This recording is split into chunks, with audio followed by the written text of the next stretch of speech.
Hi, everyone. My name is Bashar. Thank you so much for tuning into this podcast. We have a very special guest today, and he's a friend from back home, Nayeeb, who's also my course mate at university. And we are going to talk about a lot of interesting topics, particularly in the space of sustainable transportation and energy transition, and what it means for countries in the global south. So before we get into it, Nayeeb, why don't you introduce yourself? Thank you so much, Bashar, for having me. It's really a pleasure to be here and to talk about climate transition and especially the transportation sector, because I do feel that it is a very interesting topic, and it's a pleasure to be here and share my thoughts on it. I come from Bangladesh, just like you, and we're both studying in the same program, the Bachelor of International Economics at UBC.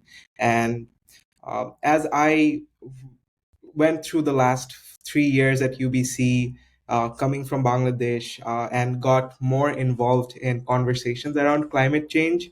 I gradually started to learn more about how it's so important, especially right now, and considering the fact that our country and other countries in the global south are so much at risk, and the fact that we can do so much more, and also the whole world together can do so much more. So uh, I definitely don't consider myself to be an expert in the field, but I do recognize the importance of working towards a sustainable social infrastructure and an economic system. And from what I've learned, that there is a lot we can do, and especially in the transportation sector, 100%. There's room to do so much more, and happy to share my thoughts on it and hear from you, and also have like a solid conversation on what we can do as young students and how we can be a part of the future generation as we proceed towards a better world, which is more sustainable and equitable for the folks who are most at risk due to climate change. Naib, you mentioned about sustainable social infrastructure. Do you mind sharing what that means? What that means for you in the transportation ecosystem, not just in Canada, but around the world? Absolutely. I can share my thoughts on that. I feel like in order to have a sustainable transportation infrastructure, we should definitely shy away from the idea of having cars. I feel like there's this capitalistic glorification of where everyone must own a car, own a house, and yeah, it's great that these days we are having electric vehicles, but it's definitely still, I feel like the world has way too many cars than it needs to have.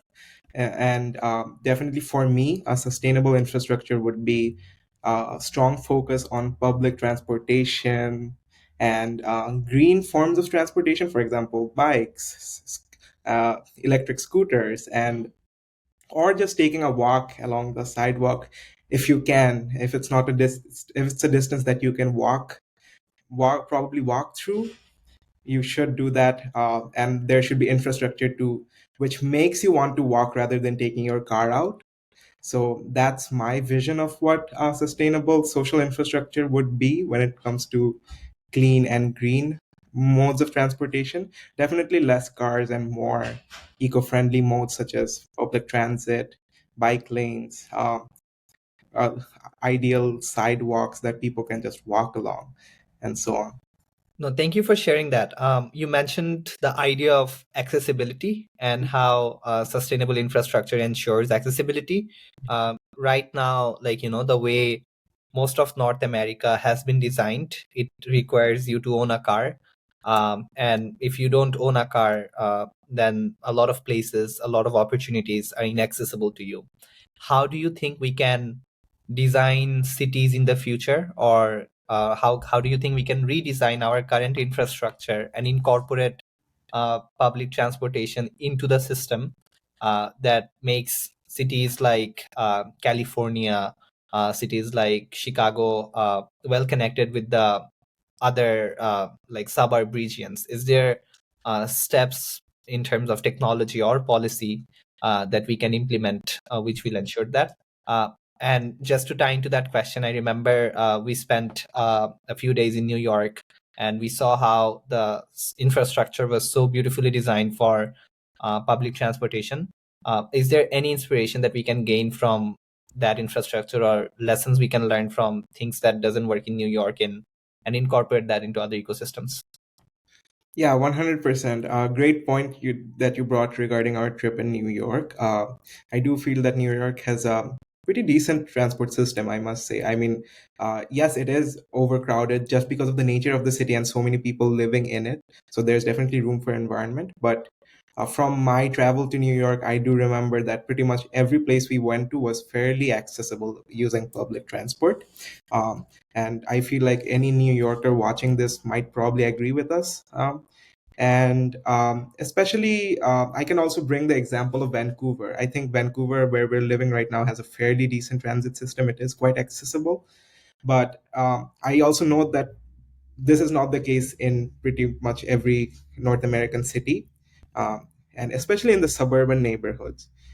Even in Vancouver, if you go to, let's say, a suburban neighborhood in North or West Vancouver, you will see that like the homes over there are not located in a way that like every 5 minutes or 10 minutes you'll have a bus stop. It sometimes does require a lot of walk um, in order to get to a bus or a SkyTrain or any other sort of public transport.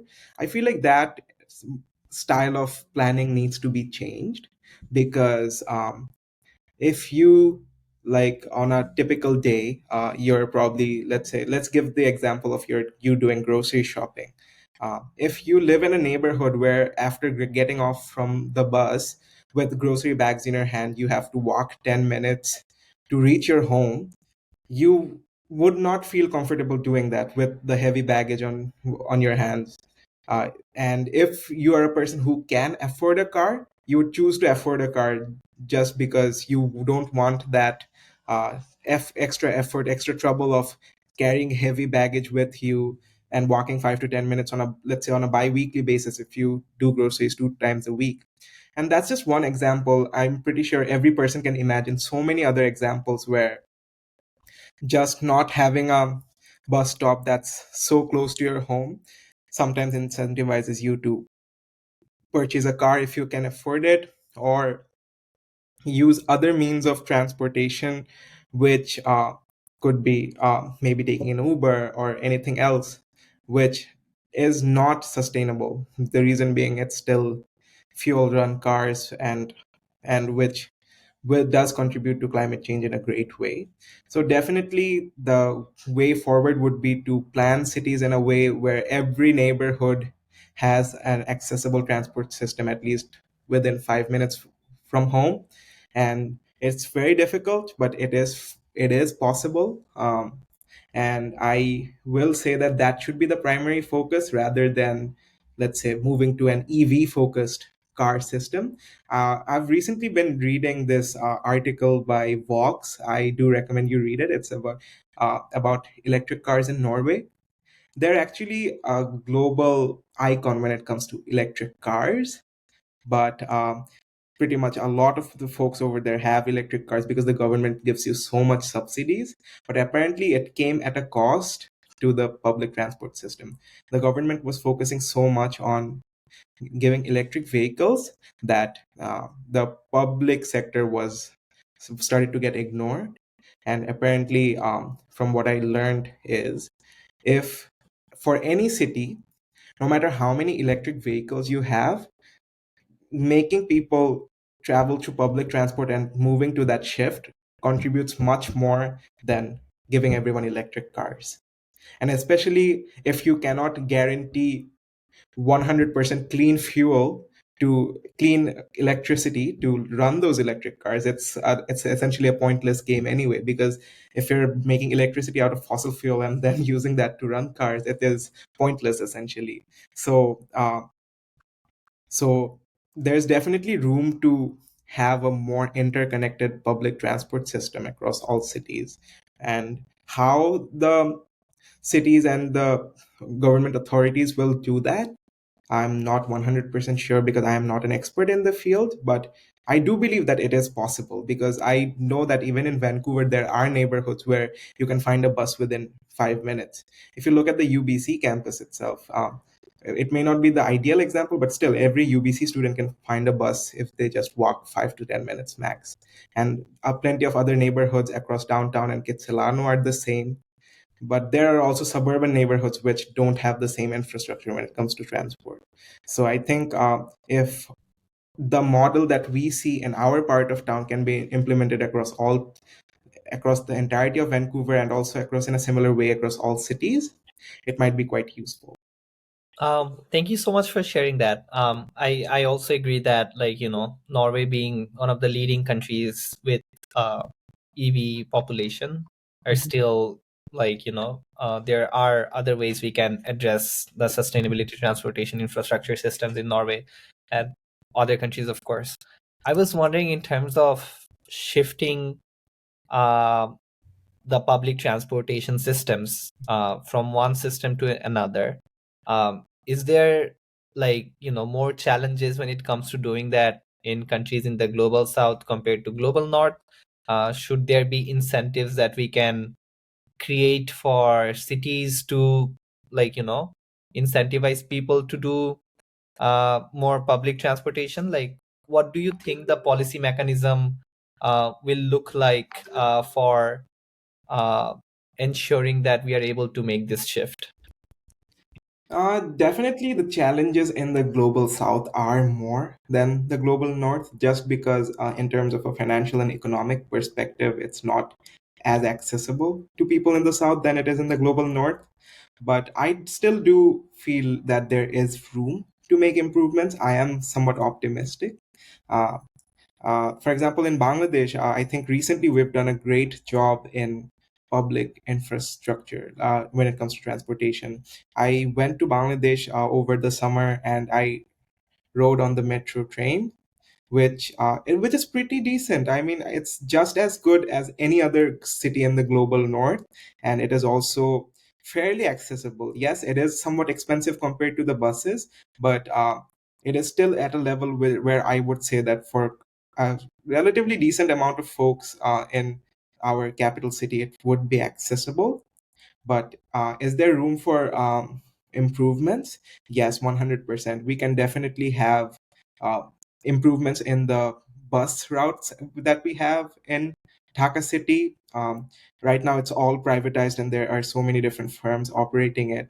If we can make it public and in a way where there's one universal operating operation in one universal firm operating buses, and that they're operating it in a nice way. And especially considering Bangladesh, since traffic is a huge issue, um, having more buses and less cars might help make the traffic situation better. But why don't people prefer riding buses? Just because the buses are not in the best condition, and maybe you wouldn't want to ride a bus to office because just because the buses are not very comfortable, and it drains up so much your energy in the morning to just ride in the bus. So I feel like if the government works on creating better bus routes in addition to the metro that we've already made, and now we have like the expressway which goes from one end of the city to the other, which means there will be a redistribution of traffic too. Some folks can just take that express route and not go downtown into the city. So there is definitely room to do more, and I feel like at this moment in time our country has all the infrastructure needed, and in order to implement that, I feel like the government has done a great job. And it's just that we should have more bus routes that are state of the art and more accessible, Mhm. and also easily available across all neighborhoods, so that we're circling back to that point where people should have a bus available to them 5 minutes from home. Mhm. If we can implement that system somehow, um, I feel like there's definitely room for improvement, and it's very feasible too. Absolutely. Well, thank you so much, Naeem, for sharing that perspective and thought. I have one final question to you. That is, what do you think is the role of youth or individual stakeholder groups in all of this, in advocacy, in pushing the government, in pushing private sector, in pushing funders to create more inclusive and accessible public transportation system? to go to a cleaner transition. What is the role of the youth in all of this? Absolutely. I feel like as the future generation, we have a crucial role to play. I would start off by saying, yes, advocacy is 100% important, but we should also all work to educate ourselves in a way that we are, uh, um, we become experts in public planning and city planning. If we want to go in that sector and work in that sector, uh, I feel like in Bangladesh, at least from my experience, urban planning is not a line of education a lot of people pursue. So there is room to create infrastructure in order to make that field of education more accessible. Although that is the responsibility of the government, as individuals, what we can do is we can actively try to seek education in that field and become experts in the subject matter, and then working with the government in order to make our voices heard, and also working for the government to ensure that we are contributing, because the best way to contribute and make change would definitely be from the inside. But yes, in terms of advocacy, we can also make our voices heard and engage in dialogues amongst each other so that people understand the value of moving towards a sustainable transport system. I know a lot of folks in Bangladesh do not prefer using public transportation, especially people who come from a financially well off background, just because their perception of public transport is not the best. So there's definitely room for us to open up our perception to a better, to be more inclined towards public transportation. And there's also room for us to advocate that to the government. And if the government does succeed in creating a better transportation infrastructure, we can definitely use that, may use public transportation more. For example, in Dhaka City and Gulshan, there's a fairly decent transportation system. I think they homogenized it, under one city corporation operated system. So if that can be moved towards the whole city, and if folks are using it more, because the reason I'm saying that is, even though that neighborhood in Gulshan has a very amazing transport system, I still feel like people don't use it as much as they could. So from an individual level, I think there's room for definitely being more proactive and getting out of our vehicles and using public transportation, and also advocating it to the government that public transport needs to be made better, and also preparing ourselves in a way that we can actually make impact and be a part of those policy plannings, either through working for the government or through any private sector partners that are working with the government in that sector. Absolutely. Well, thank you so much, Naif, for sharing your perspective and joining us on this podcast. We really appreciate youth climate activists like yourself, who are constantly pushing the needle and making a statement in what they do. Thank you once again. I hope we get to continue this conversation because I feel like we can talk forever. But thank you for joining us today. Thank you so much, Bashar, for having me. It is a pleasure to be here, because at the end of the day, this world belongs to all of us and we have to take care of it. So every conversation that we have, every action that we take works towards that goal of creating a better world for ourselves and for the future generation. So happy to be here and happy to see you do amazing work and also be a supporter in the process in any way I can. Thank you, Naib. Well, bye for now. All right, thank you. Bye bye.